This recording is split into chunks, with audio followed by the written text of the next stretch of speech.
본문을 근거로 하여서 절망과 죽음 한복판에서 이러한 제목으로 우리 잠시 말씀을 생각하며 은혜를 나누고자 합니다.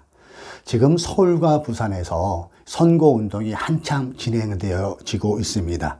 그래서 여야 할 것 없이 모든 후보들은 자기만이 시장의 적임자라고 자처하면서 유권자들에게 한 표의 것을 간절하게 호소하고 있습니다. 여러 공약도 내세우면서 자신만이 희망찬 부산, 희망찬 서울을 만들 수 있을 것이라고 호언장담하고 있습니다. 그러나 어느 후보도 희망을 일구어내는 시장감이라고 단언할 수 없는 것은 벌써부터 후보들의 비리 의혹과 거짓말이 선거일이 더 가까워질수록 치밀해지고 있음을 보게 됩니다. 후보자들은 희망을 말하고 있지만 자신이 시장이 되어야만 희망이 있다고 강조하고 있지만 그들 뒤에 희망보다는 암울한 절망이 보이는 이유는 무엇일까요? 인간은 어느 누구도 완전한 희망이 될 수 없습니다. 이것은 지나온 인류의 역사가 이를 증명해주고 있기도 합니다. 장기화로 접어든 코비드 팬데믹은 사람들에게 절망의 골을 더 깊게 해주고 있을 뿐만 아니라 절망이라는 그 속도에 가속도를 붙여가고 있는 것 같습니다. 코로나19는 정치적 절망을, 생계의 절망을, 취업의 절망을, 건강의 절망을, 더 나아가 가정의 절망을 더욱 깊게 해주고 있는 꼴이 되어버리고 있습니다. 언제쯤 이 절망이라는 긴 터널을 빠져나갈지 그 누구도 아무도 예측할 수가 없는 상황입니다. 방금 우리가 함께 읽은 이 말씀은 절망이라는 구렁텅이에서 벗어난 이야기가 소개되어지고 있음을 보게 됩니다. 그러면서 이 사건은 우리에게 절망에서 희망을 보여주고 있는 사건입니다. 본문에 등장하고 있는 혈루증 여인과 또 야이로와 그에 따른 한마디로 절망 자체였습니다. 절망과 죽음 한가운데 그들이 놓여 있었습니다. 혈루증 여인과 야이로와 그에 따른 절망과 죽음 한복판에서 예수님을 만나게 되었고 그 만남이 그들에게 있어서는 희망이 되었고 소망이 되어 죽었다고 본문은 기록하고 있습니다. 우리가 이 본문을 유심히 읽어보면은 두 이야기, 주인공이 두 명 같지만은 실제로는 한 이야기라는 것을 알 수가 있어요. 본문에 야이로와 혈루증 여인이 각자 등장하고 있지만 이 사건을 통해서 저자 마가는 한 가지를 강조하고 있다는 것을 볼 수가 있어요. 자, 그렇다면 혈루증 여인과 야이로의 이야기를 통해서 저자 마가가 진짜 강조하고 싶었던 것, 독자들에게 말하고 싶었던 것은 무엇이었을까요? 마가는 이 사건을 통해서 오직 소망은 예수 그리스도라는 것을 말하고 싶어 했던 것 같습니다. 마가는 두 사건을 하나의 메시지로 끌고 가고 있구나를 이 주님께서 말씀하신 대화 요소를 보면 그 흔적을 우리가 발견해낼 수가 있어요. 전혀 다른 사건 같지만 주님은 혈루증 여인과 회당장 야이로와 대하면서 남긴 말씀을 살펴보면 아, 그렇구나 하면서 고개를 끄덕이는 수밖에 없다는 얘기죠. 우리가 본문을 이렇게 꼼꼼하게 읽어보면 주님께서 야이로와 혈루증 여인을 대할 때 공통적으로 사용했던 단어를 발견할 수가 있어요. 혈루증 여인에게도 말씀하시고 야이로에게도 하신 말씀, 그렇게 한 세 군데 정도 발견이 돼요. 먼저 34절을 한번 보세요. 예수께서 이르시되 딸아 내 믿음이 너를 구원하였으니 평안히 가라 내 병에서 놓여 건강할지어다. 자, 혈루증 여인에게 이렇게 말씀하셨는데 36절에 보면 주님께서 야이로에게도 이와 비슷한 말씀을 하시는 게 발견됩니다. 36절입니다. 예수께서 그 말하는 말을 곁에서 들으시고 회당장에게 이르시되 두려워하지 말고 믿기만 하라 하시고 내 믿음이 너를 구원하였다. 그리고 두려워하지 말고 믿기만 해라. 무엇입니까? 여기서 공통된 단어 발견되어지죠? 그래요. 믿음이라는 단어입니다. 믿으라는 것입니다. 주님께서 야이로와 혈루증 여인을 대할 때 공통적으로 사용하던 단어가 또 하나 나옵니다. 34절을 다시 읽어봅니다. 예수께서 이르시되 딸아 내 믿음이 너를 구원하였으니 평안히 가라 내 병에서 놓여 건강할지어다. 그리고 이어서 43절입니다. 예수께서 이 일을 아무도 알지 못하게 하라고 그들을 많이 경계하시고 이에 소녀에게 먹을 것을 주라 하시니라. 자, 여기에서 공통점을 여러분 발견하셨나요? 그렇죠? 혈루증 여인과 야이로 이 딸에게 일상의 회복으로 축복하시는 그 장면 아닐까요? 우리 주님은 일상의 소중함을 알고 계셨고 지금도 알고 계시고 앞으로도 일상의 소중함을 응원하고 계시다는 그 주님을 우리가 본문을 통하여 느껴볼 수가 있습니다. 이렇게 주님께서 야이로와 혈루증 여인을 대할 때 공통적으로 사용하셨던 단어가 하나 더 나옵니다. 자, 마저 읽어봅니다. 25절을 읽어봅니다. 12회를 혈루증으로 앓으라 온 한 여자가 있어. 그리고 42절을 보세요. 소녀가 곧 일어나서 걸으니 나이가 12살이라. 사람들이 곧 크게 놀라거늘. 자, 여기서 연수, 몇 년이 나옵니까? 12라는 숫자가 나옵니다. 12년. 저는 이 12년이라는 숫자를 저자 마가는 괜히 넣은 것 같지가 않아요. 의도가 있었다고 생각되어집니다. 마가는 12년 동안 혈루증을 앓고 있던 여인을 이렇게 설명하고 있어요. 그것이 26절에 나옵니다. 이 여인의 상황, 예수님을 만나 고침받기 전에 이 여인의 상황입니다. 26절이. 여러 의사에게 보이면서 고생도 많이 하고 재산도 다 없앴으나 아무 효력이 없었고 상태는 더 악화되었다.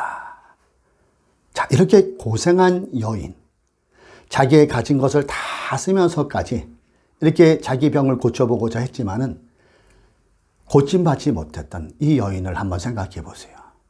그 당시 여러분 구약 율법을 보면은 여성이 피를 흘리는 월경중이나 그런 피를 흘릴 때는 부정한 여인이라고 생각을 하였죠.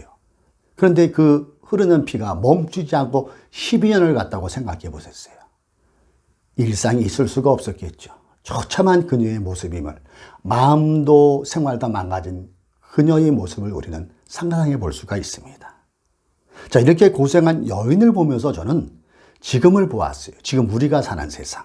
여기서 혈루증의 여인을 생각하면서 저는 지금의 기성세대를 떠올려 보았습니다. 의술이 발달되어서 지금은 100세 시대라고 하지요. 예. 근데 장수가 이제는 오히려 축복보다는 저주처럼 다가오는 경우가 있다는 거 여러분 어떻게 생각하세요? 60 정도의 이제 어른들은 퇴직을 하게 되지요. 그리고 나머지 30년에서 40년을 더 사셔야 되는데, 여러분 혹시 공원이나 유원지 같은 데 가보시면은 이렇게 혼자 나와서 벤치에 이렇게 앉아서 무료한 시간을 보내시는 우리 어르신들을 쉽게 볼 수가 있음을 보게 될 거예요. 그분들은 먹고 살기 힘든 시절에 배를 골아가며 자신들 뒷바라지 하다가 좋은 시절 다 보내셨잖아요. 그리고 힘겹게 모은 돈으로 아들, 딸, 집장가 다 보내고 나니까 내 나이가 벌써 60이 넘어버렸네? 이렇게 되어버리는 거예요. 안정된 노후 자금이라도 이렇게 연금이라도 많이 놓았으면 되는 좀 어느 정도 생활하시기가 편하실 텐데 대다수가 그렇지 않아요. 거기에 질병까지 있어 보십시오. 당뇨합병증, 또 무릎 관절 안 좋으시고 허리 아프시고 참 외로운 그런 날이고, 앞으로 30년, 40년을 더 살아야 된다는 그 자체가 엄청난 스트레스와 절망으로 다가올 수가 있다는 얘기였죠. 거기다 이 코로나까지 터져서 경로당 가서 동료나 이렇게 그분들 만나 교제도 하셨는데 이 자체가 지금도 끊어져 버렸어요. 얼마나 힘든 시기입니까? 얼마나 절망적인 상황을 우리 어르신들 기성세대가 살고 있습니까?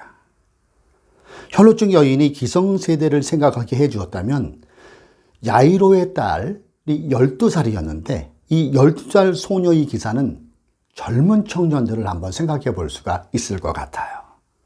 유대 풍습에 보면은 여자는 12살, 만 12살, 남자는 만 13살이 되면은 성인식을 치러줬다고 합니다. 즉 청년이 제대로 넘어가는 것을 우리가 생각해 볼 수가 있어요. 오늘을 살아가는 청년들은 또 어떻습니까? 기생세대 못지않게 만만치 않은 삶을 살고 있는 것 같아요. 결혼 적령기가 점점 늘어나고 있는 이유는 뭘까요?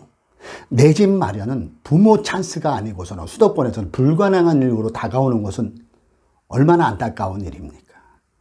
코로나의 장기화가 이러한 것들을 더욱 견고하게 만들어주고 있다고 생각되지 않으십니까? 어쩌면 직장에서 정규직 한번 못 해보고 평생을 비정규직으로 근무할 수도 있겠다는 생각을 청년들이 하고 있어요.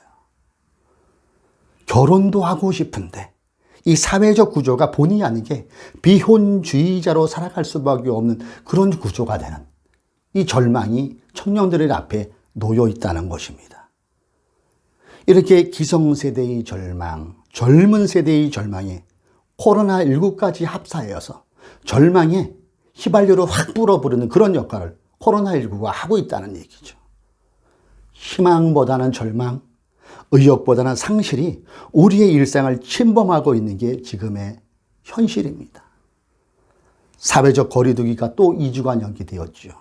자영업을 하시는 분들은 이제 인내의 한계가 다다랐다는 말씀들을 여기저기서 하시는 것을 들어보게 돼요. 하늘 푸른 교회가 있는, 우리 교회가 있는 강릉에도 좀 잠잠한가 싶어지면은 또 코로나 확진자가 또 나오고, 이웃 속초 또 동해시에도 확진자가 많이 나오고 있어요.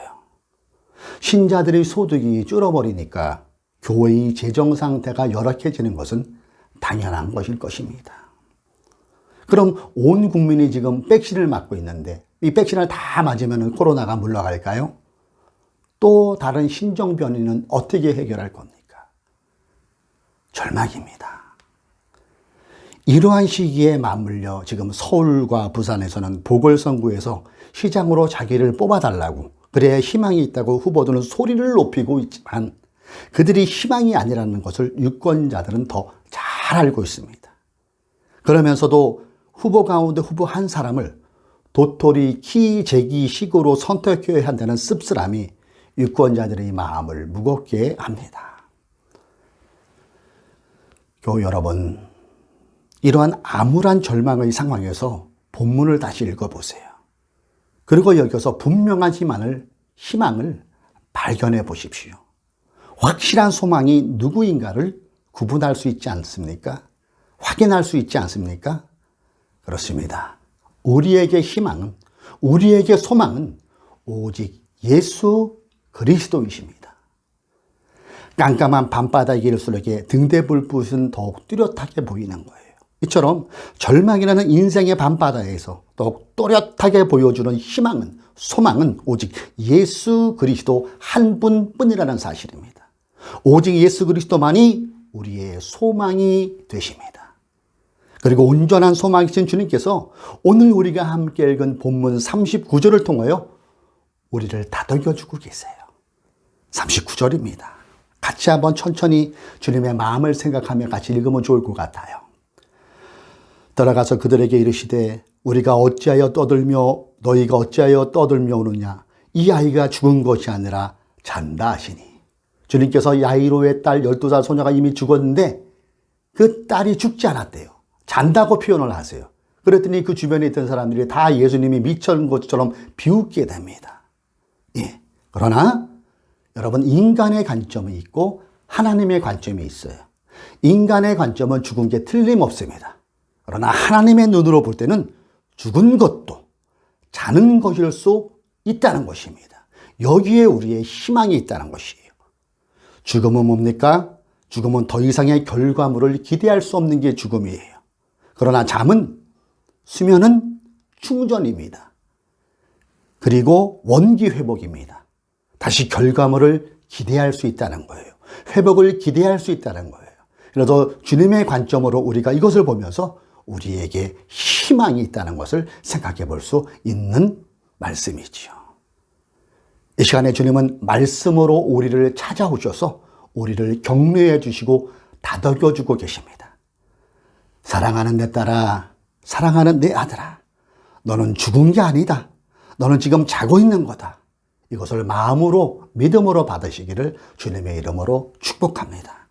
그러니까 우리는 절망 가운데서도 소망을 바라볼 수 있고 희망이 있다는 것이지요. 사랑하는 교우 여러분, 그리고 유튜브로 함께 예배 자리에 나오신 여러분, 혈루증 여인이 믿음으로 주님의 옷자락을 만진 것처럼 야이로가 주님의 말씀을 믿고 기다렸던 것처럼 소망의 주님을 꼭 붙잡으시기 바랍니다. 소망의 주님을 의심하지 말고 그분을 믿읍시다. 온전한 소망 되시는 주님께서 우리를 붙잡아 주실 것입니다. 혈루증 여인의 절망과 소녀의 죽음 한복판에서 주님이 말씀하셨어요. 두려워하지 말고 믿기만 하라. 아멘. 주님께서 본문을 통해서 우리에게도 말씀하고 계시는 거예요. 기성세대요, 청년세대요, 두려워하지 말고 믿기만 하라. 코로나19의 절망 속에서 힘들어하는 내 사랑하는 자녀들이요, 두려워하지 말고 믿기만 하라. 희망제로였던 혈루증 여인처럼 우리가 주님의 옷자락을 만집시다. 12살 소녀의 손을 붙잡아 주신 주님의 손을 우리가 믿음으로 잡아봅시다. 그리고 절망에서 다시 일어나 봅시다. 어제나 오늘이나 영원토록 동일하신 예수 그리스도만이 우리의 소망이 되십니다. 온전한 소망 되신 그 주님과 함께 한 주간도 그 자리에서 주님과 함께 살아가 봅시다. 여러분 모두를 주님의 이름으로 축복합니다.